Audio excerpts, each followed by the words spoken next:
Hello, hello.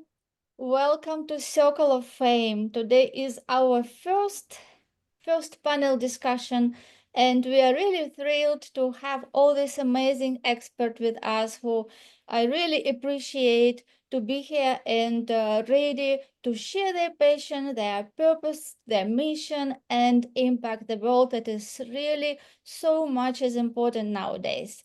I am the host of this event, Elena Apalkova. I'm a founder of Circle of Fame, and just briefly want to say that in my podcast experience, when I was hosting so many amazing experts, and I was so touched and impressed by the knowledge, by passion, by love to people, but what they do, that I came with this idea, what we can do better, what we can really do to impact the world together, because the power is in collaboration. And this idea came to my mind: what if we create the place where the experts can come together, jump on panel discussion, brainstorm, participate, and sharing ideas? And this is how the Circle of Fame was born. So I really very thrilled and excited about the first hour event, and I'm expecting it to be amazing event, and I appreciate everyone who is watching to us.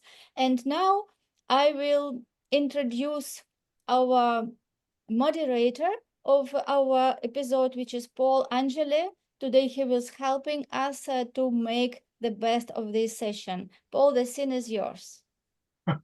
Okay, well, before we get into any discussions, I think we need to introduce ourselves for the benefit of anybody watching as well as one another. But this is going to be quick. I will say your name, and you're going to share your full name, your field of expertise, and how you plan to contribute generally. I'll go first just to kind of give you an idea. My name is Paul Angelle. I'm a business planning expert, growth consultant, and accountability coach. My contributions will be in the areas of business growth, personal growth, leadership, as well as strategic and tactical solutions to help others succeed. That's it. Now, first on the list is Alan. Hi, Elena. Hi, Paul. Hi, everybody. My name is Alan Edwards. I'm based in Hampshire in the UK, and my expertise is in property investment and development. And I'm going to contribute today with my experience of successful major projects, major developments in different parts of the world, because I've got a lot of international experience. Thank you. All right. Dr. Annika. Hi, I'm Dr. Annika Sorensen. I live in Sweden. I'm a medical doctor, worked as a family practitioner most of my life. Today, I help stressed out business leaders with stress management in different ways. And what I will contribute with is stress management techniques and that kind of thinking, and mainly help business leaders not to become patients. Thank you. Okay. Naisha. Hi, everyone. My name is Neisha Arsalar, and I am a transformation advisor and coach, helping professionals overcome burnout and get their minds and their energy to work for them. So my contributions today is all centered in the prioritization of your own personal well-being with your professional growth. Okay. Marianne. Hi, everybody from the west of Ireland. Lovely to be here. My name is Marianne McGowan. For the last 20 years, I've worked in leadership development as a trainer and a coach. And I guess the philosophy that I bring to my work is, I guess my philosophy is around this idea of put who first, that people are who they are, not what they do. And when we connect with people as human beings, I think both businesses and people, individuals can thrive. My contribution, I suppose, is very much around how do we lead in wise relationship with ourselves so that we can be in wise relationship with others. Good, good. Rich?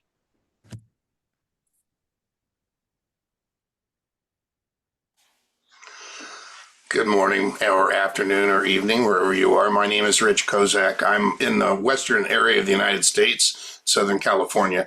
I spent 48 years defining and languaging brands. I'm a certified global branding consultant. I used to work with big companies, and I resigned and said I don't do branding anymore. And now I'm back in branding, but for individuals for the last 10 years. Today at Rich Brands, we are evolving individuals' brands, getting them out of their way to go to the next level of their impacts. So we're evolving individual brands with deep clarity, which is missing and prevents them from making their impacts, longevity and divine purpose. Praise God. So we do a lot of things, but it's all around making sure that people know how to think about what it is that has to occur for them to reach their highest level impacts and step into their purpose. Fun work. All right. And Camille? Camille, you're muted somehow. Hello, can you hear me now? Yes. Now we can hear you. Thank you. Hello, everybody. Great to be member of this beautiful panel. My name is Kamil Domski. I'm a coach and mentoring property industry, predominantly about the strategy called Rent to Rent. My mission is essentially to help people destroy and abolish the thinking that our past dictates our future. We can definitely fight for better tomorrow, for more income, for better lifestyle, and certainly property investing gives people that opportunity if we utilize the right strategies. Okay. And last but not least, Mr. Paul. Okay. Great to be a part of this amazing community. My name is Paul McKeown, and like Marianne, I'm also from Ireland, and I'm currently based in Poland. I'm a marketing support strategist. I help coaches to position their message in front of 100 of their ideal customer profiles every single day at the right time, in the right place, on the right social media. That's it. Thank you so much for sharing, introducing yourself. So now that we've heard about every of participants, now it's time to get into our panel discussion. So we will ask experts the series of engaging and thought-provoking questions, and we will speak about passion, purpose, and success.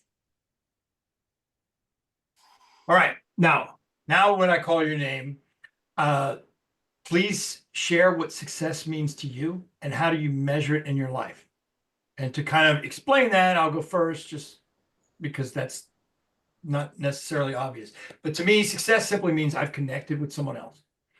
And I measure it by the positivity of that interaction, and that's it. Now, we'll start backwards with the other Paul. What does success mean to you, and how do you measure it in your life? Okay, great question. Success there to me is measured by rejection. I help coaches, you see, to market their message. In other words, their outstanding offer to 100 active prospects per day, times their 3 avatars, their ICPs. And what I do is I set myself daily rejection goals. And you see what happens in so doing is I challenge every single rejection out there. Yes, even the rude ones. And you see what happens is I discover these hidden gems, these hidden gold nuggets, and I help them to overcome their objections. And quite simply, that makes a huge difference to their bottom line and to my bottom line, because if you're not getting rejected, then obviously the opposite of a rejection is acceptance. So you're actually making more clients for them and for myself in the process. Win-win for both of us. Okay. Next, I want to go to Daniel, and I want Daniel to tell us a little bit, tell us how he's going to contribute to the group too. Sorry about that, Daniel. Yeah, I think you missed a misintroduction, Paul, just for you to know. I'm sorry, what'd you say? You were looking. I said I didn't get the chance to introduce myself. That's what I'm telling you. Introduce yourself, and then also say, what does success mean to you, and how do you measure it in your life? But let us know. Let everyone know what it is you do, and how you plan to contribute. Right. So, okay, I'm Daniel Cabrera. I'm French, and I live in London. And I'm a life coach and a motivational speaker. I help busy professionals and entrepreneurs who feel stuck, lost, or uncertain about their path to reclaim their power back, to gain absolute clarity and unlock unshakable confidence to create a meaningful and purposeful life in which they are going to give the best of themselves and become unstoppable. And what I'm going to contribute about, it's about mindset. It's about really personal development, which is my passion. So everything which is around it, I love it. Well, what does success mean to you, and how do you measure it in your life? What does success mean to me, right? Okay, so what success means to me, there are different areas. First, it's about helping others to transform their lives. So I'm really, really passionate about that. It's, helping others creating meaningful, purposeful lives. It's as well living a purposeful and present life, because it's not just about others, but it's as well about fully embracing, what I'm doing and finding joy there. It's as well belonging to uplifting communities with like-minded people where we can inspire, challenge, and support each other. It's as well about having, continuous personal growth, because every day is an opportunity to grow, and mentally, emotionally, spiritually. And afterwards, it's not just about me, but it's really about helping others transform, because when I can live with purpose, help others, and grow as a person, I contribute to something which is beyond myself. Awesome. All right. Camille. Or is it Camille? How do you pronounce your name? I think I'm butchering it. Camille is my name. I'm originally from Poland, so that is how you say it, just Camille. Okay, what does success mean? Well done. What does success mean to you, and how do you measure it in your life? Yeah, absolutely. I think in my way, I would measure every success as the format of where I was yesterday and where I am today with what I've done in the meantime, and every step towards our goals is a success. Obviously, the byproduct is if we feel happy about what we do. So if we can say that we feel happier than we felt yesterday, and we made some form of progress towards our goals and dreams, and that's how I define success. Okay. Now we go to Rich. What a great question. So there are millions of entrepreneurs and professionals in the world who have done things really well for years, 10 years, 20 years, 30 years, and many of them know they're not done. We're all the same, that we're imbued with gifts, and we get to make the most significant contribution to the world that we can with the gifts that God has given us. But many of those people feel stuck at the gate to the next level of where they can go the more, and they don't know how to unlock the gate. And what I get to do every day is allow people to think differently, reach into their hearts, and literally step into what brings them the most joy and find the way. And it's steps. It is steps, but people don't know that they can do, that will literally build clarity into how they do and what they say they'll do and how they envision their next level of impacts. People just don't know how to do that, and they don't know it's even available to them. And God's given us all these gifts, but there are millions of people that are just not going to give them. They're not going to get credit. They're not going to step into their purpose because they didn't evolve the perception that they create on the world, so they're not welcome to go to the next level of impacts. And we see that really clearly. So measuring success is touching another person's life, creating the aha moment, whether it's a whole room full of people as a speaker, or millions of people through books, or one-on-one through coaching, where the aha moment occurs and their heart hits the paper and the language evolves, and now they step easily into the next level of their impacts and create huge legacy. You do that a million times, and that's success, and I believe God's smiling. So, and I get to do this. I don't have to, I get to. That's an absolute blessing. I hope that helps. That answers it. I see we're joined by Mr. Paulin. How are you? You're on mute. I'm so daft, it's not funny. I'm sorry I'm late, first and foremost, and it's great to see you all together. Awesome. Well, if we could back up, it would be great if we could hear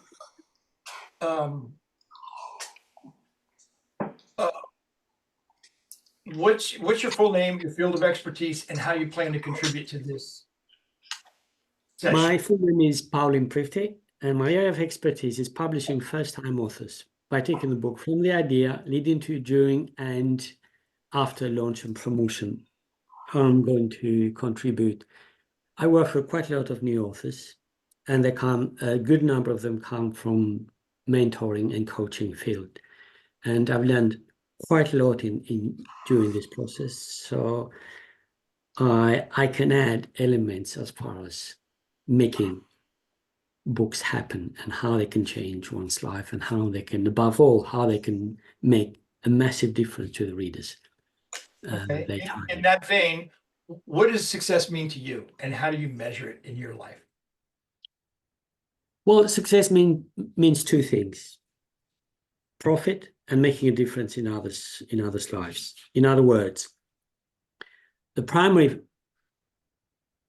aim of business is profit. Now that's one. Two, if books published by authors can make a massive difference to anyone, anywhere, and any time in the world, then we join together profit plus purpose. So when profit and purpose come together, then it's a combination. It's an amazing combination. So that's what I think. That's awesome. All right, Marianne, what does success mean to you, and how do you measure it? So I guess there's two things for me. The first thing I would say is doing the work that I love, and that work giving me the kind of time that I want to spend with my family and my friends and build deep relationships and go on hikes and live like a full and meaningful and rich life. And I feel very blessed that I have a career that has allowed me to do that. I'm very devoted as a mother and as a wife. And so success for me is being able to have all of that in my life, but my work allows me to have all of that in my life. So that's really important.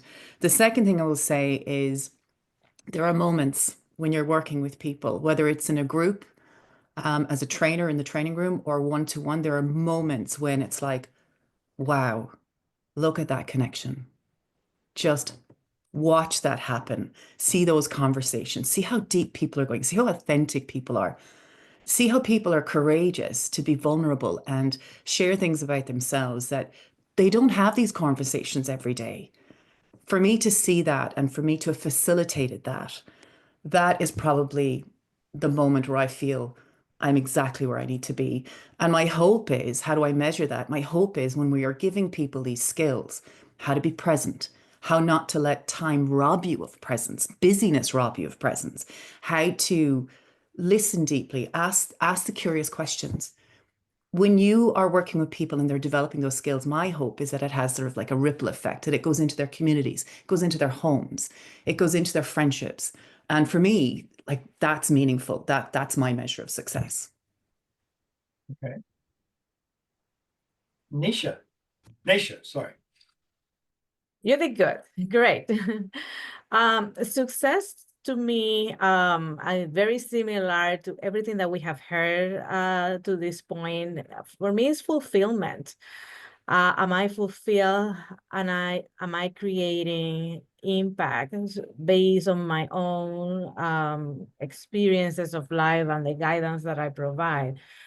Am I providing impact so that others can live a life without the overwhelm and burnout that seems to be prevalent on today's world? So that fulfillment of living my purpose and my passion is the only measure of success, because it's the only thing that I can control on a daily basis.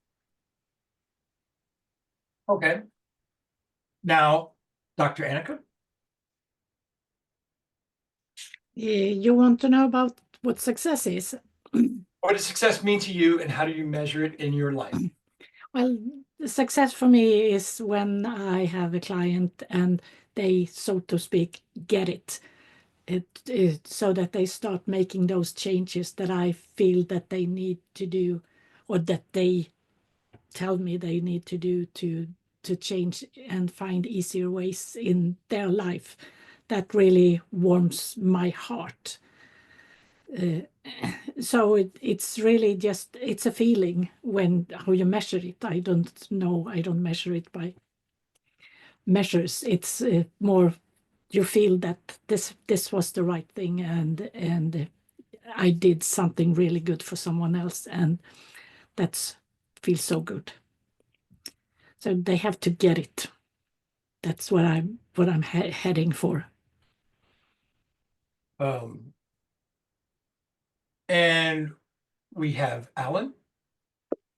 Yeah, what success means to me is either on a personal level or on a business level. So taking from a personal level, I like to feel fulfillment from what I'm doing, from whatever task that is. So this could be regarding the work that I do, involving pulling together projects, managing of major projects, or it could be in a fitness sort of way. So I like to keep myself fit and healthy. It gives me a lot of self-satisfaction, and I suppose that is really quite a big driver of my motivation.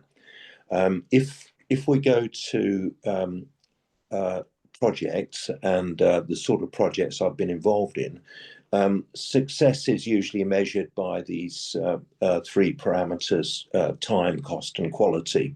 And there's a fourth one, safety, as well, if you get involved in any sort of construction work, but especially things to do with infrastructure like railways and stuff like that. So you need to keep within the rules and regulations and the parameters, the budget that you've got, the time that a project should take. And we could talk for hours about this, but essentially I wrote a book about my experience of managing major projects. It's called Project Deliverance, and it's the 20 key factors of project success or failure. And what it identifies is those common factors for all of these projects in UK and in many countries around the world, which go towards building successful teams, and those teams collaborating to achieve a successful outcome. So if you can imagine, every project, no matter where it is based, it has to coordinate a lot of resources from different countries, usually if they're international projects. So your designers might be based in one country, your contractor may be based in another, you've got suppliers in other countries. And what you're trying to do is to coordinate all these efforts of lots and lots of individuals, sometimes thousands of individuals around the world, who are putting their effort, getting their fulfillment from achieving a successful outcome for a project. So like the earlier speakers, success can be measured on an individual basis, but also when you get projects, essentially you're creating wealth and value for clients, whether it's a hotel project you're building or an office building or a railway. You're creating something by coordinating efforts of lots of individuals, and all those individuals have got to be successful to achieve the outcome. So there's like a micro element to this as individuals, and there's a macro element when you look at the efforts of teams. Okay, and I'm going to go out on a limb here and assume that success means something to Elena as well. Elena, what does success mean to you, and how do you measure it in your life?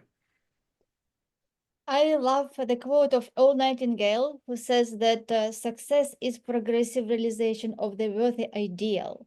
So for me, success is to find what really is that big goal in your life that you want to trade your life for, and what is the strength in you that you can develop, and you can achieve that big goal by doing what you love and loving what you do, and have fulfillment in love. And how I measure success by number of lives which I touch.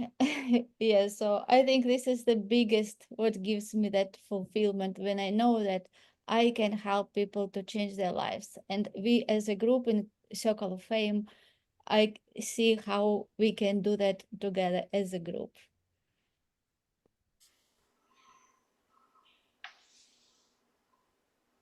All right.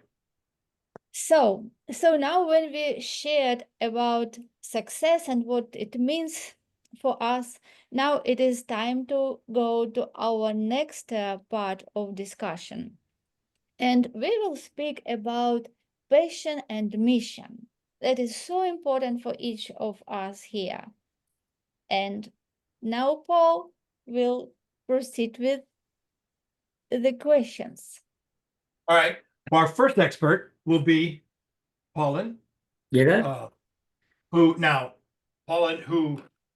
correctly steered us back and reminded us of the importance of profit. I stand with you on that. Yeah. Thank you, sir. We can't do much good if we're not profitable. My question to you is, discovering passion.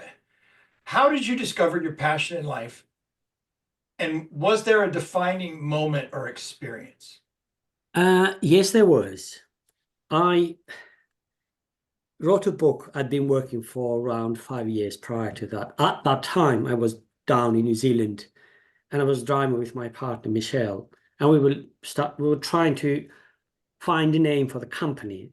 In the process of trying to find a publisher, I learned a few things, and one of those was I liked the business model, the complexity of publishing. So we decided together to set up a company to help new authors get published professionally. We stopped at the traffic lights of a very, very small town in New Zealand, South Island, and it was taking quite a long time for the lights to go green. My name is Pauline. Paul is short for Pauline. Her name is Michelle Smith. So we were trying to find a name that had something to do with both of our names. And if that's called the moment that it happened. And then suddenly a sewage track was going across, and it had written on the side of the track, Paul Smith Sewage. So we looked at one another and said, Paul Smith Publishing, because it had both of our names.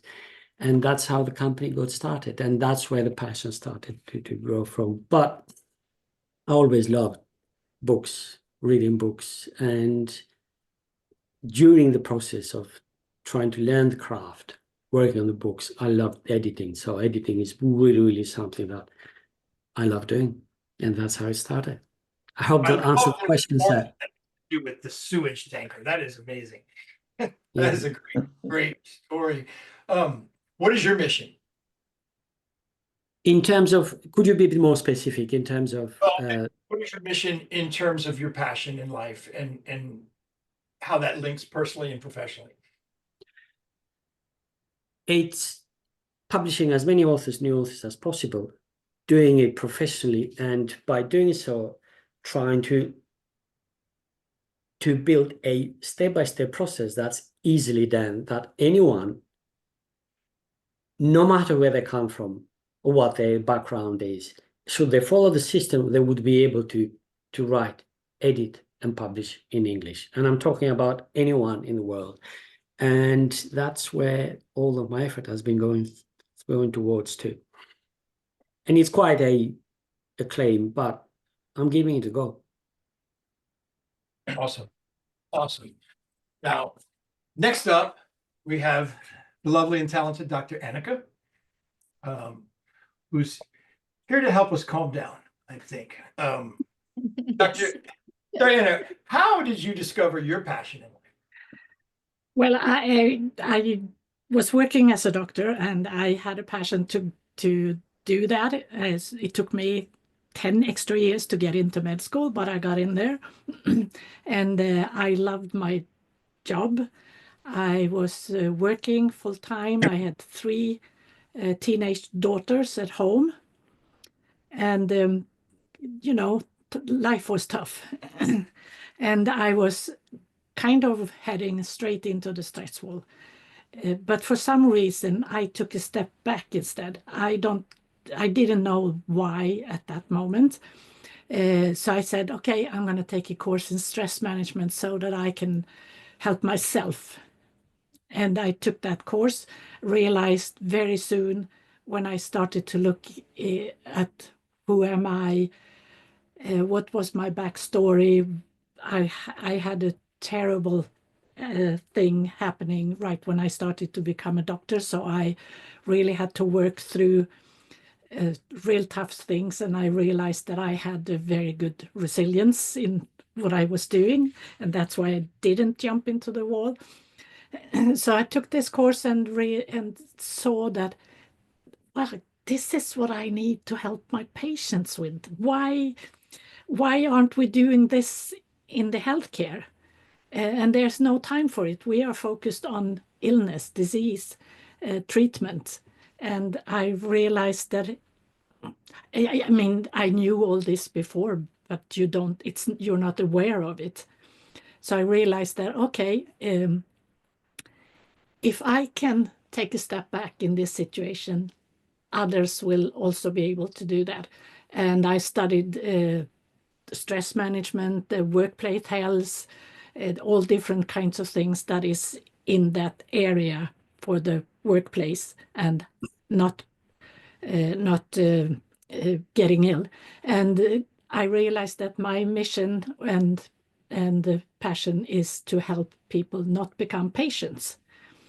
But it's tough because we usually, as people, don't do anything until we have hit the line. But I realized this through my own story. I realized it's possible. And if I can do it, anyone else can do it. And I also realized that I need to go for the leadership people, because you need to help. If you help the leadership to actually take care of themselves and understand how this works, it's going to help their teams, and it will dribble down in the organization. Nothing of that kind dribbles up in an organization, I can assure you. So that's how I got it. And that's where I am today. Awesome. Well, Camille, do you have a defining moment or experience that set your mission? That's a very interesting question. And whilst I was listening to everybody else, I was thinking, what actually was happening in my life? And to be honest with you, for majority of my life, I didn't actually have the purpose. I didn't have the real passion in something. Obviously, I had some hobbies, but I would never call it a passion. Now, I think the turning moment was when one of my interests, which was always like owning a property and helping somebody to live in a property that I can physically manage, that I can have a physical impact on somebody's quality of life. That was always kind of like the aspect in my life that I was thinking, this could potentially be something I'm going to be passionate about. When I came to the UK, I took the first few years to just find myself in the new reality. And I think the first moment when I started getting really interested about property investing is when I read the book called Rich Dad Poor Dad by Robert Kiyosaki. And I think a lot of people already read this book in their lives. And I was like, this is absolutely amazing. This is a game changer. My mindset started shifting completely. And that's when I started thinking, how can I actually get involved into property investing? And how can I buy my first property that I could rent out to somebody who will be happy in that house? And that's what happened in 2017. We bought our first investment property. And this, I think, was a turning moment, because I'll never forget the very first tenant living at that property. She was there for about 2 years. And when she left the property, she left it because she got relocated from her job. But she was so grateful that she could stay there. And I was so grateful that she was my tenant, because we had a great relationship. And that relationship was beyond her paying me rent and beyond me taking care of the house. It was much deeper connection. And that was really a turning moment. The next step was for me to start educating more in the property investing industry. And that's how I started exploring how can I acquire more properties quickly so I can provide more quality to more people. That's how I found my passion, and that's how I found that it can connect people on a deeper level than just providing this trade-off, if that makes sense. It does. And I love all of these answers because it's showing us a deeper connection to what it is we all do and what we know how to do. Elena? Yes, so now we move towards our following topic, that is fulfillment and motivation, how important it is. And say we start with Rich, who's got himself sucked back into branding after leaving it. Wow, fulfillment and motivation. People can go down a rabbit hole thinking that it's all about them and they need to be personally fulfilled. But the book I read every day says we're here for two reasons. One is to share love, and that can be a lot of things. It can be the way each of you said you find joy and fulfill your purpose. Share love and praise God. If we don't get those right, we got to go back to number one, share love. We've got to get those right, okay? So fulfillment, we all have the same possibility, and that is to touch the world that we impact in some significant way with the gifts we're given. If we hang out in the wrong place with the wrong people, if we get involved in things that are incongruent with our heart, there are a lot of people in graveyards that never got there. The powerful thing about fulfillment is you get to go into your heart and say, what will bring me joy and how can I take it to another level and make it happen? Problem is people don't know how to make it happen. When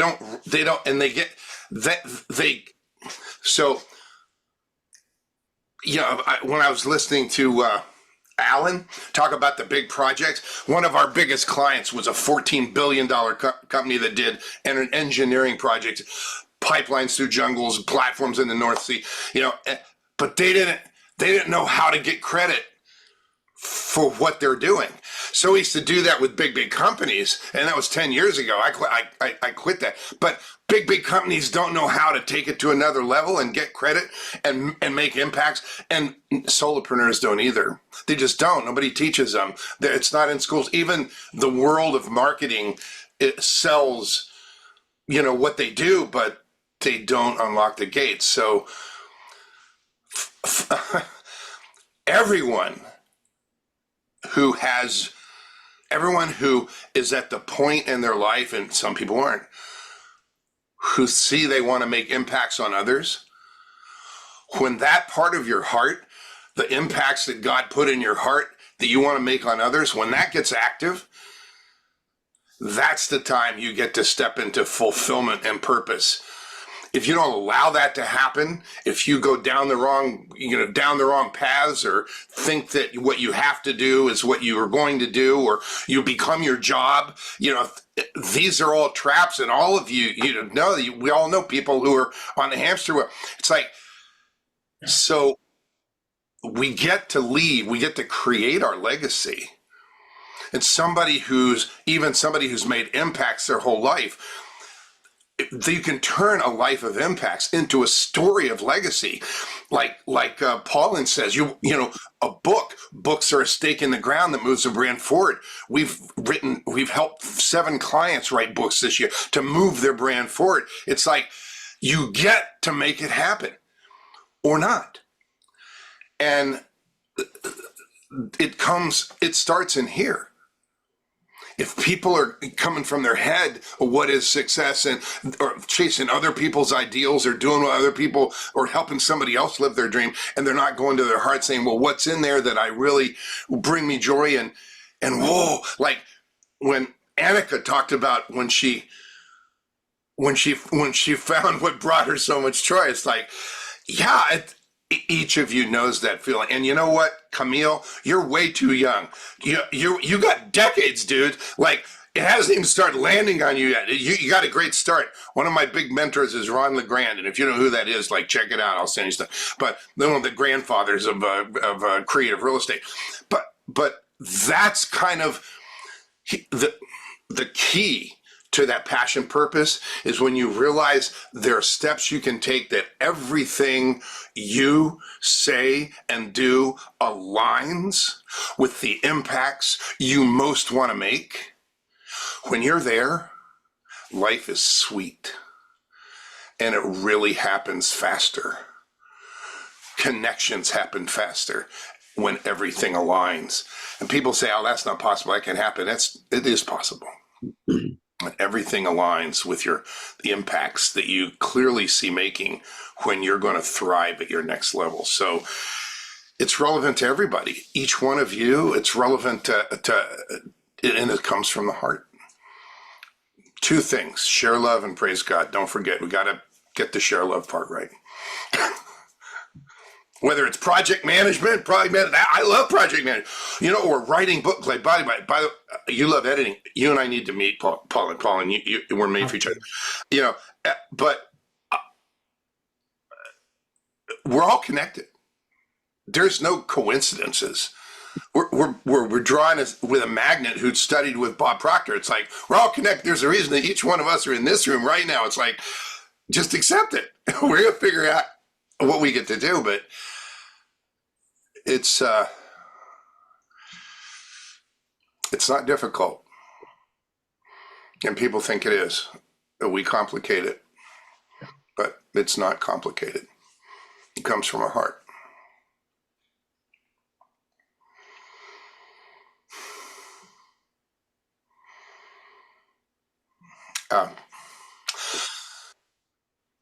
Yes, and this is why we're here. Yes, we're here for the reason. I'm totally agree, and I'm so happy, really, that I can see that we can do so much together when we are, together than we are separate. And I really appreciate every one of you who share your passion, mission, and let's go to the next question. Thank you, Rich, for sharing, and everyone. Okay, so what about Daniel? I think Daniel didn't share yet. Daniel, would you like to share what makes you passionate and what is your mission? You are muted. Please unmute yourself. You see, my passion is really about helping people transform their lives and really live the best life they can. A lot of people I meet are kind of stuck, they're lost. They don't know exactly, what they are there. They live in the hamster, in the hamster wheel. And then, you know what, when they start and getting, the clarity, when basically they take their power back and decide, that, life is great. And, there's so much they can do. And you see, I love, when transformation happens, when they see changes in their lives, when they start smiling, yes, now I can do this, I can do that. It's really about empowering people and, giving them the feeling that actually they are unstoppable. So, and, I had a lot of stories where people come to me and they said, oh, I'm not sure if you can help me. I said, I don't know.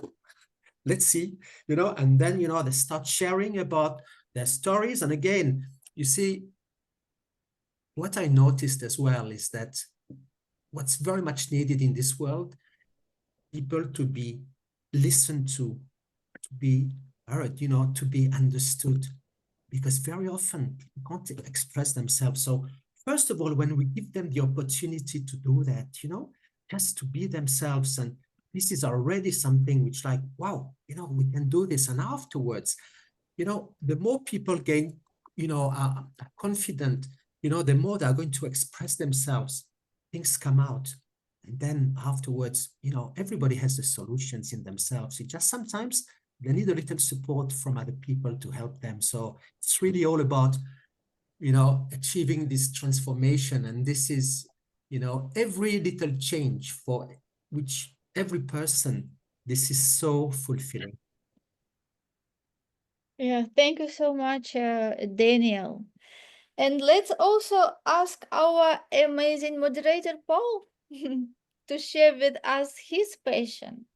Tell us about what drives you and what is your mission. My passion is, I've got this really inappropriate relationship with growth. I like things to grow. I mean, and it can be personal growth, it can be financial. I'm obsessed with things like goals and how we attain them, how we plan for them, how we get them.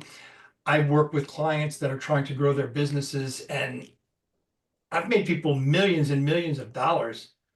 I'm not sure that they were more excited about it than I was. I didn't make myself millions and millions of dollars, but that was immaterial. The prize for me has always been growth. I want to take something and make it better than it was when I found it. And that just it drives me, and I keep implementing stuff until I can do that more. And each day I want to be better at it than I was yesterday. Thank you so much. So next part of our discussion will be helping others. What I discovered that what makes me fulfilled, and when I was thinking about fulfillment, so I found out that for me, fulfillment goes much more. It is beyond just thinking about myself, about my family. And I like this quote from Grant Cardone when he said that there are 8 billion people in this world. And if you just set in the goals about yourself or about family, how to help yourself, how to help your family, you are very selfish. Yeah, so this made me, yes, it is really, that it is true. Because what makes me really fulfilled is just when I think about other people and how can I use my life to serve other people and impact their lives, so we can make this world a better place. And in the next part of our discussion, we will ask you to share about how you help other people. Well, the first question there goes to Mary. Or is it Mary Ann? Should we call you Mary Ann, or is it just Mary Ann? Yeah, it doesn't matter.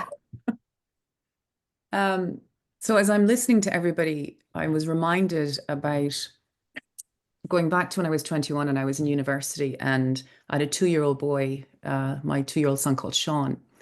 And I'd started, we call it the first real job out of college, and I worked in HR. And it was tough financially because we were just starting out.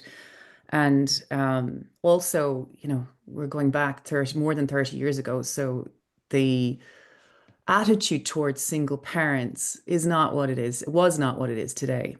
And I can remember a conversation with the general manager. We were on a call with the States, and the guy in the States said, I'm playing, and these were his words, I'm playing dad this week. My wife is away with the girls. Do you mind if we have our phone call at, and it was going to be 6 a.m. in the morning, Irish time. And the CEO beside me, without like missing a beat, said, yeah, no problem at all. And I remember sitting there going, I'm mom all the time.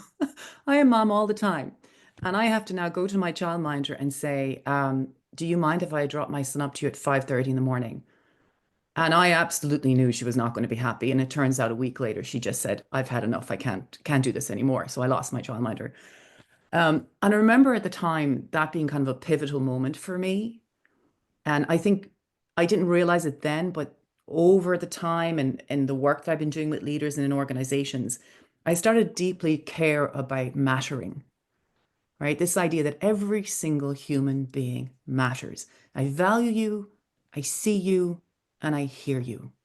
And actually, Rich, going back to what you were talking about, there's shades of love in that. Like there's shades of love in that.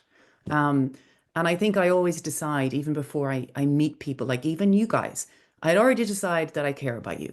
Even without knowing you yet, I know Paul because he's helping me publish my book. But that's just a decision I think you can make when you show up in the world. And so I guess to answer your question, what do I do to help people and why am I so fond of it?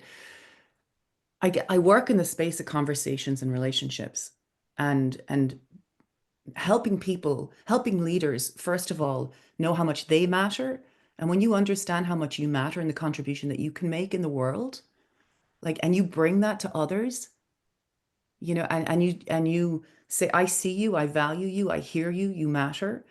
And I bring that to you in the way that I take an interest. I'm curious. I want to know more. I want to know if you have a 2-year-old boy that, you know, is your world and you can't be here at 6. I want to know that. Because I think when I value you at a human level, you will bring the best of you to work. And you and I will thrive, and so will the organization. So I think I really get so much out of making even if it's a small way, a contribution where we can build workplace cultures where people feel connected, included, and valued. And that's what I'm here to do. That's what I try to do. Yeah, and I think I'll just leave it there. I think that's what it's all about for me. Okay. Thank you. It's beautiful. Who is the next, Paul? Okay, so let's ask Daniel. Daniel? Oh, yeah. Yeah, so I have to say, you see, first, I mean, it's wonderful to listen to all of you because I think we all share, you know, so much there that really we want to help others. And you see, for me, it's really about, you know, I was for many years in sales and international sales and management. And just a few years back, when I started diving into personal development, which was new to me, and I listened to coaches talking, and I thought, yeah, this is really what I want to do. I mean, it was like a calling. I mean, before, of course, I liked relationship with customers. You see, by changing, I mean, I worked with a coach and I transformed a lot. And you see, now when I'm doing something which is above myself, you know, it's like really to help others, to help people bringing the best out of themselves. And I realized actually that I've done coaching all my life without putting a label on that, you know, and now it's really about helping with, said, these transformations, about, you know, people feeling this kind of new, you know, a joy, a purpose, something they really, you know, a life they really aspire to go. You talked about connections as well, so important as well, you know, that people are, you know, are connected. And, you know, sometimes, you know, when we talked, for instance, about, you know, what is happiness, and I'm talking about this because a lot of people don't realize that happiness, it's not, you know, it doesn't come from outside, it doesn't come from a partner, it doesn't come from a job or from a situation. First, it's a choice. It comes from within. We decide, you know, to be happy. And then the more we kind of care about ourselves, and obviously not, you know, and the more we grow, the more we are able to help others. So it's as well this, you know, which you know, I love to discuss, you know, with people as well, this, because sometimes it's like, wow, you know, they've got like their aha moments. For instance, as well, you know, when you kind of remind people that actually, you know, we should never take things personally, because actually, you know, what others do or think, it's nothing to do with us. It's really a reflection of who they are. This kind of, you know, aha moments, which actually I learned as well. But now I'm so happy, you know, when I can share, when I can exchange energies, and every little, you know, you say, every little thing that people can learn, you know, and can apply in their lives by taking a little action. This is like a game. So yeah. Thank you for sharing. So the next Can you is hear me? Elena, Yes. Mm-hmm. I popped out again. I'm sorry. Yeah, no problem. I took your moderator role, but you were muted. Yes, so now we are back to Camille. Camille already shared, but we have another opportunity to share more. How do you help people? No, absolutely. Thank you. I don't mind sharing as long as we all get equal opportunity to talk. But absolutely. I think the shortest possible way I could frame it is by saying that I help people help understand what they want to do in life. And when I say this, I mean that in two different ways. One way is to grow themselves up as people and also financially. Because let's face it, if we do exact same thing that we did yesterday, then the result today will be exactly the same. We cannot expect that we will not change anything about our actions and expect that, we're going to create a new result. So my approach when I started doing what I'm doing, obviously I gained that knowledge, and without the knowledge, of course, when you're looking to grow a business, you need to have that knowledge, especially in property. So I got that knowledge. I was knowledge rich, but I didn't know where to go next. I didn't have somebody who would grab my hand and take me to the next level with my goals and my aims. When I finally, through my resilience and through my day-to-day hard work, got to my first results, I started developing my own sort of methodology of how can I acquire more properties. And then I started getting a lot of inquiries from people asking about single questions. How would I do this? How would I do that? And that was fine. But then randomly, I was contacted by a few people who wanted to help me out start my own mentoring and coaching program, because they saw me being very good at what I was doing, but I could now help other people achieve the same results for them. And that was kind of like, at that point, I didn't know if this is something for me, but I did take the step forward. I started my own program based on my knowledge and on my experience, on my terms, where I can essentially spend as much time as needed with each individual to help them achieve what they want to achieve. And that's where I found my true mission in life.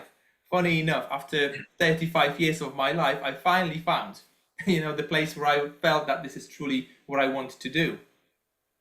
So how I'm helping people is simply by providing them with everything they need in terms of personal growth, in terms of the technical skills and knowledge, and the ability to implement it in a real life through a step-by-step process that I'm happy to do with people, rather than just giving people empty knowledge that means, for some people, means nothing. Realistically and statistically speaking, 86% of people that have the knowledge still cannot achieve the desired result because they don't know how to apply that knowledge in a real life. And that's statistic. So I would say that's what I do. That's what I provide. Apart from applying that knowledge or providing people with knowledge, I'm happy to grab their hand and take them through the entire process. So it doesn't feel lonely, it doesn't feel overwhelming, and it truly takes them to the place where they want to be. Amazing. Thank you for sharing, Camille. Thank So you. our next guest is Rich, who will share how he helps people. Three quick ones. So a doctor who writes a book in 1994, a medical doctor, writes a book about stress management called The 14-Day Stress Cure. I'm a speaking judge. I listen to him speak. He's so frustrated with the stress management industry because they deal with symptoms and not with root cause. And he says, we talked about root cause back in 1994. He said, I'm going to write a next book called Stress the Bullshit Epidemic. And I'm like, don't do that. We talked. He hires me. And now we realize that of all people, he understands that stress management and emotions management are the beginning of life management. So we create a brand that is an institute for life management, teaching children the process and language of life management for generations. He thought he was the stress doctor. One who's an excellent breath therapist and whose transformational testimonials when people say like, oh my gosh, I was in a session with her and this went away and things cleared up, and it's like, wow, but she's out in the desert in Southern California, tucked away somewhere out there, a little local regional business. And we literally turned her into a global business called thebreathofnewlife.com. She works all over the world because she can work on Zoom. It's like unlocking, and a man who's a financial advisor, but he wants to help people that are really wealthy that don't trust the stock market and don't want to do it, but they're in, and so we create a brand for him that is that language is educating and protecting and stewarding, and he becomes a saver's wealth advocate and literally attracts people, the perfect people that he really wants to help. It's like unlocking the door to the next level by taking what's in people's hearts and what they want to do and doing the things that make it come alive to people. You know, you talk about statistics and that was pretty amazing, Camille, but most brands, and a brand is a perception others have of you. Okay, so don't kid around. It's not what you think, it's what others think. The people you want to impact, it's what they think, okay? Taking that brand, making it come alive instead of fall flat. Most brands fall flat. Literally, most brands fall flat. Big companies, the companies, when I had partners in 21 countries, most brands fall flat because they don't bake into what they do 4 things. People don't know those 4 things. People who try to sell you marketing services don't know those 4 things. They just want to sell you marketing. It's like unlocking that for an individual who's already powerful, you know, working with a doctor who's a specialist in the neuropsychology of leadership. She's going to touch so many people. And she says, well, we need better ways to say what we do. What? You do it? It's like, okay, we're all in that, you know, if it were up to us. So being the catalyst coach, speaker, author who helps unlock that for people and lets them step into a higher level of impact and get credit for what makes them outstanding. Bake those things like unique language that transfers energy that's missing, and ensure that everything they do is consistent with with the impacts that they see. The financial guy, we just finished a second book of his, and it's called The Power to Live Your Life, 7 Things to Not Interrupt. It's a great book. Oh my God. 7 things. It's like, hey, we interrupt these things.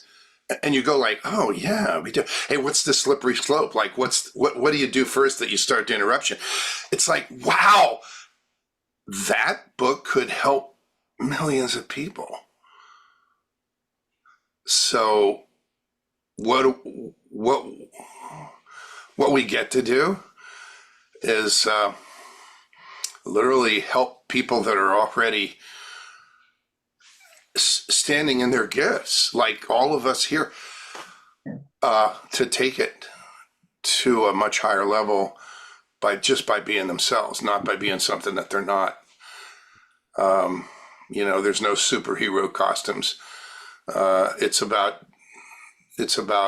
speaking from your heart and being authentic and yeah. So it's remarkable that we're all here in this room. It's phenomenal. I love each one of you and what you do. So good that we're connected. Yeah, thank you. Thank you for sharing, and really thank you for being so authentic and speaking from your heart. Like exactly as you say, we can feel how you feel from your heart and this energy. Thank you so much. So we have Paul Begg as our moderator. So who is the next, Paul? Well, Dr. Annika, can you share a memorable success story of someone you've helped or inspired? Yes, I can. I took a story that is a little bit different from the general thing. but still a business thing. It was this guy, a business leader. I think they were 10 or 8 or 10 in the company, and he came to me and he was sad. He wasn't that stressed. He was more sad, kind of depressed.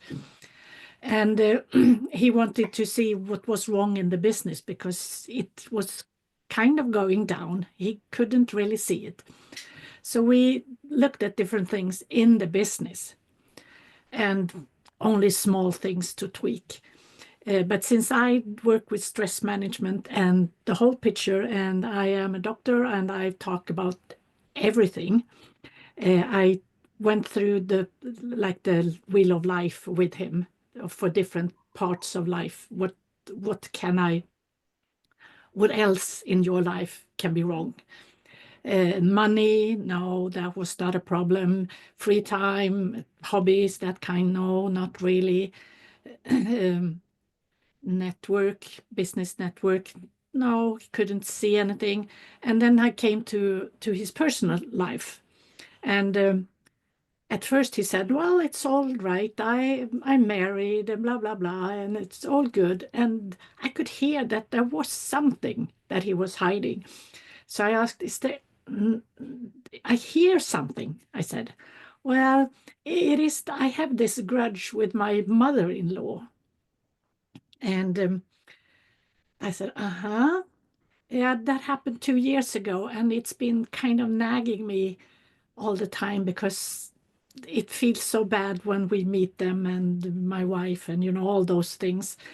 And I asked him what was the problem. And he said, I don't really know. But it's something because we don't speak when we meet. So I asked him, isn't it time to talk to talk to this lady?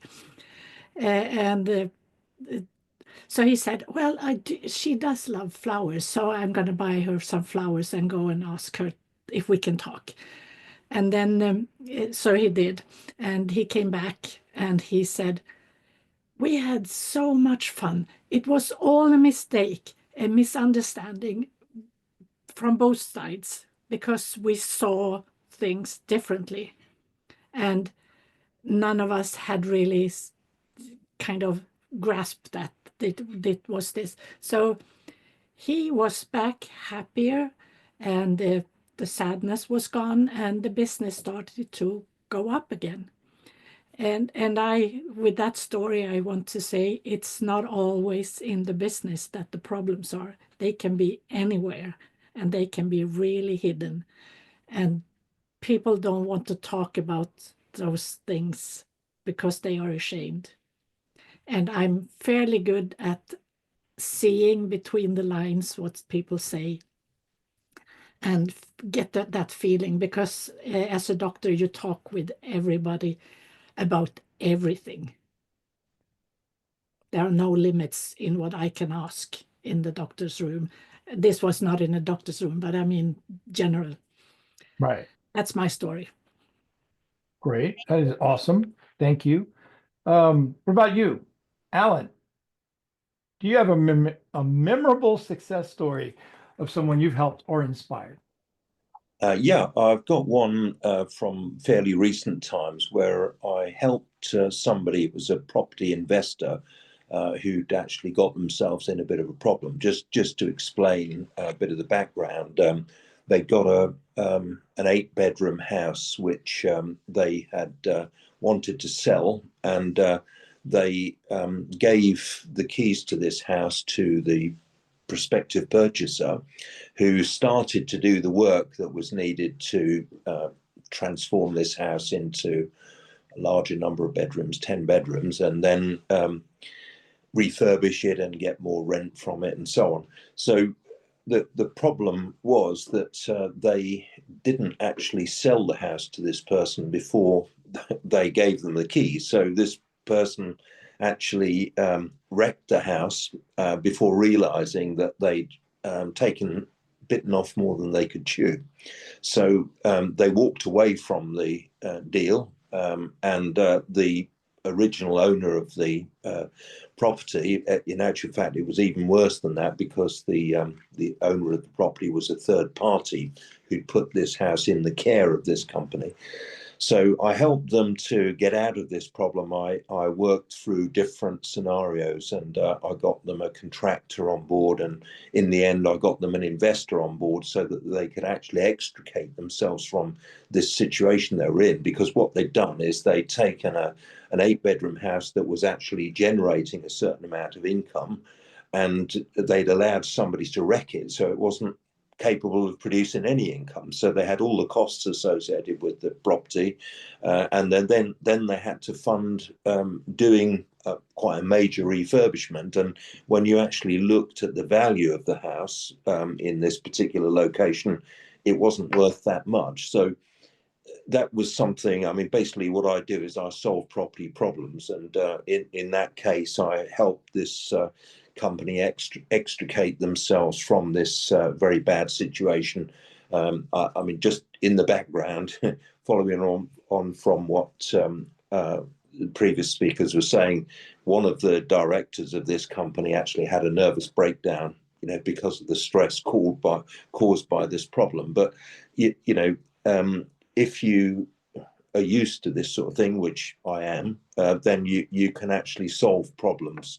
You just take them step at a time. You apply the right formula, and you can actually turn problems around. So that was a fairly recent one where I would say I got a good result for these guys. I got them out of a big hole. Okay. All right. So the next question we have, and this is going to come to you, Paul. How do you ensure that people you help stay motivated and aligned? Okay. So how I ensure that they really stay motivated and aligned is it's just simply by continuing to deliver them exceptional results, constantly checking in with them, walking them through and extracting. They're doing these customer interviews where you're extracting their intrinsic goodness, and then you're just simply putting that down in the form of written copy, in the form of paid ads, in the form of an email nurturing sequence. And then through the combination of this email marketing and this full stack media buying, then you see there what you're doing is you're making sure that they're staying motivated, because what you're doing is you're providing them with a metrics focused dashboard. Because, like everybody, just like yourself there, Paul, they're all focused, they're all obsessed with these goals. And especially they're the type of people there that I work with. And what we're just trying to do is we're just trying to see there, for example, what difference a small, tiny little thing can make to their campaign. I'll give you an example. One of the ad campaigns there that we wrote was for a vehicle delivery company. They were based in the North Circular Road in London, England. And what they were trying to do was they were trying to do up an advertising campaign. And we took their words, and their words were they were okay, but they were a bit flat, a bit dull, a bit uninspiring. And they were saying they were basically delivering this vehicle from London to Scotland, to Edinburgh, the capital of Scotland. And they said there that we were cruising up the M6, which is a motorway in England, there all the way up to Edinburgh at 69 miles per hour, which is just 1 mile per hour lower than the speed limit. And what I did there was I changed it from cruising to bombing up the M6. And it was just there's something there that the people related with. And in terms of the number of clicks that one word difference made, it was absolutely phenomenal to their campaign and to the success of their campaign and to the people that were attracted then to work with them and to hire them as their delivery company, who are basically going to get to them their vehicle in the nick of time. So that's basically what it is. And this is how I really help the people stay aligned, stay motivated, and stay focused, just by constantly delivering them the metrics and split testing absolutely everything down to a very, very fine granular level. Okay. Okay. Naisha, how do you ensure people you help stay motivated? Well, Paul, I think these 11 people are the representation of the lucky people that gets to work on their passion and their purpose. And not everyone gets to do that on a daily basis. And I know because I was one of them, and that's why I help corporate professionals. So when I work with corporate professionals to overcome burnout, the first thing that we do is to identify that little flame within themselves that they have forgotten because they have gotten buried under a huge amount of responsibilities and expectations that are not there. So how do I ensure that they get motivated? We establish goals and we establish actions that integrate their personal passions to their current day-to-day responsibilities. And then we customize accountability systems tailored to what they can do on a daily basis so that they can maintain that flame alive and feel themselves progressing towards their ultimate life achievement. Okay. And Pauline, how do you ensure that people you help maintain motivation and alignment with their purpose? And you're on mute. You're still on mute. Silly me again. Great. Okay. Helping people is a byproduct of human interaction. So when you work, for example, on a book, it's a two-way thing. So you learn as much as they do, even more from working with authors than you even realize. But writing a book, writing and editing and publishing a book comes with a mixture of emotions. Excitement, self-doubt, fear. Who am I to write a book? Why would readers read my book? Anticipation to see the book out. Now, all these things, when coming together, create resistance. Now, that resistance is very important not to pester with, not to interfere with, because it's part of the publishing process. You let that happen. It has a job to do. And when that happens, the book gets better. In terms of writing gets better, editing gets better. So you need to be flexible. They need to go through with the ups and downs. The author himself or herself goes through their day, through their week, through their month. So in this way, the end product becomes whatever bubbles inside them then comes out in a way that it does two things. It screams that particular author, and also it adds true value to the reader. So you need to be very careful with authors. You need to handle that hand very, very carefully. And at times, you need to be upfront and say, well, this is good, but it can be made better. And it's a way of approaching it. And that's how I help people. And at the end, I learn more from them. I'm repeating myself because it's important to do so than they learn from me. And it does work both ways. It's quite something to get a book out. I mean, you get out there, it's for good.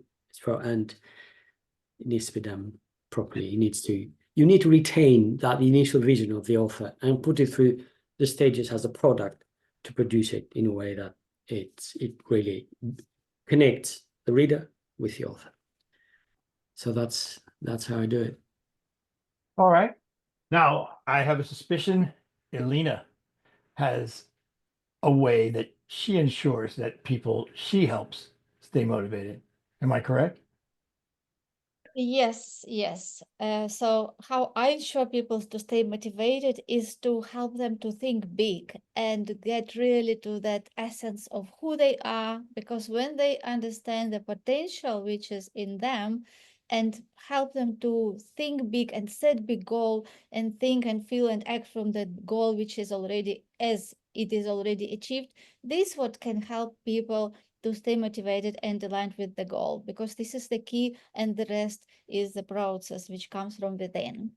So now we came to the final part of our discussion, and this final part will be about practical insights of the change. And For this segment, let's start with Nisha, who loves to coach people. Nisha, sorry, I was getting it Well, right. I'm not picky, but you're doing a great job. So what is one thing that I can tell people after working with hundreds of corporate professionals undergoing burnout or trying to recover with burnout, the common denominator is that they have lost touch with themselves because of the many responsibilities that they have in their plate, work, families, and everything around them. So if I was going to offer just one practical piece of advice is to reserve time through your weekly calendar just to think and reconnect with themselves. Even Warren Buffett, who is one of the most successful men in the planet, only have 4 meetings in a day. We are not Warren Buffett, but we still deserve at least an hour a week to reconnect with ourselves and to get centered into our motivators so that we can continue to keep going, aligning our personal passions with our professional responsibilities in those cases when those two are not aligned. All right. Now, we next go to Alan. Alan likes to keep himself physically fit. What is one thing people can learn from you, implement in their lives, and see a positive change? Okay. I think I could actually demonstrate to people the benefits of physical fitness on your mindset and on keeping positive about what you're doing. It is something that I've practiced over many years, and I don't like to sort of force my ideology on people, but if someone expresses an interest, a willingness to take an interest in what I've done and how I've done it, then I can explain to them. So, some of the things that I would say that have been a little bit notable about what I've done is I participated in 3 what you could call would be ultra marathon type races when I was very young. These are 200-kilometer races, but this is in canoes. So this is the longest canoe race in the world, and I participated in that on 3 successive years. And on one of the years was a joint, because you're paddling in pairs, joint winner of the Reserve Forces Trophy for that event. And then during the time I was doing that, I did my first couple of marathons, both of which were below 3 hours. And I carried on doing marathons for about 30 years under 3 hours regularly. And my fastest marathon was actually when I was 45 years old, 2 hours, 35 minutes, 36 seconds, which people say, oh, well, that's not very good. The world record is only about 2 hours now. But, for someone who's working full time and, under a pressurized job and also managing to fit in a sort of fitness regime, it's not too shabby. So what I did discover only recently was that I used to come across a guy called Steve Cram, who used to be the world champion at 1,500 meters. And I could never get anywhere near his times when I was younger. He's 10 years younger than me. But one thing that I did discover was if you keep showing up and if you do persevere at things, you can get a result. So the fastest time that I did for a marathon is actually 8 seconds faster than Steve Cram's fastest time. So, if you keep showing up and if you put in the work and show persistence, as we've discussed earlier, have the right sort of attitude, you can actually stay at quite a reasonable level of fitness for, as long as you want to. All right. Now, we close out with Paul McCown. Paul, we know you like to make a difference. You get the last word. What is your key piece of advice for someone searching for their passion and purpose?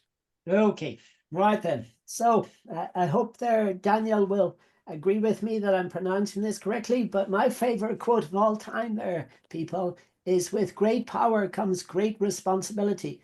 And this is originally from the French author Voltaire. And it's been made more famous by Uncle Ben Parker in the movie Spider-Man No Way Home. And you see, my key piece of advice to each and every one of us is that once you've unlocked your passion and once you've found your great power, then as Rich so correctly says, bake it into your messaging, encapsulate it, and deliver it inside what I call your clarity statement, your one-liner. In other words, the single most important piece of copy that you're probably going to ever write or create or craft in your entire branding journey. And this will help you to take you to your higher power. And then the best advice there that I've got is run with it. Simply run with it in the direction of your clients. Run with it in terms of automating your offers. Run with it in terms of embracing the limitless power of the AI, and get your offers out there consistently to all of your starving crowd. And that's basically it there. Run with it like you're running with the bulls in Pamplona. Run with it there until the end, and you will be truly grateful. That's my message. Awesome. Well, I would say this first episode that we've done here is a huge success. Would you not agree, Elena? Yes, and we didn't finish yet. Yes, so I really want to appreciate every one of you who participated in this panel discussion. And I'm sure that all of we gained so much wisdom and aha moments. And also, I want to address to people who are watching this panel discussion. And would you be here? Just visualize if you would be here, how you would answer those questions, which our panelists answered today. What is your passion? Do you really have a big goal? What is your mission? Do you really live life with fulfillment? And if you want to get even more answers to this question and find those positive answers in any of the spheres of your life, you're most welcome to reach out to our experts, to visit our website where you can find information about each of our experts, other panel discussions, and find your mentor, your coach, your that consultant, which can help you to get the results which you really desire and deserve. And Paul, would you like to add anything before we wrap up this episode? Yeah, well, like I said, I think this was a real success. I mean, we got to introduce, the point was to get to know the panel. This is the first episode, and I think we all not only got a brief introduction, I think we got a little deep dive. I mean, we learned about how we define success. We discovered passion and missions and fulfillment and motivation. And we had some pretty deep moments where we talked about helping others, I felt, and, you know, some real practical insights for change. That's if the goal was to just introduce the panel, we did that, gosh, over an hour ago. I think we really got to know one another, but more importantly, anybody that's watching or listening is going to get a ton out of this. But I like what you said, Elena. Anyone can visualize themselves being on this panel. If anybody wants an official list of the topics and questions, as well as any information on how to be a part of the Circle of Fame, because it's a growing community, send an email to mindset2results@gmail.com. And that's mindset, the number 2, results@gmail.com. And share what you thought about the program, because we want to make it better. We want this to have as big an impact as it possibly can. That's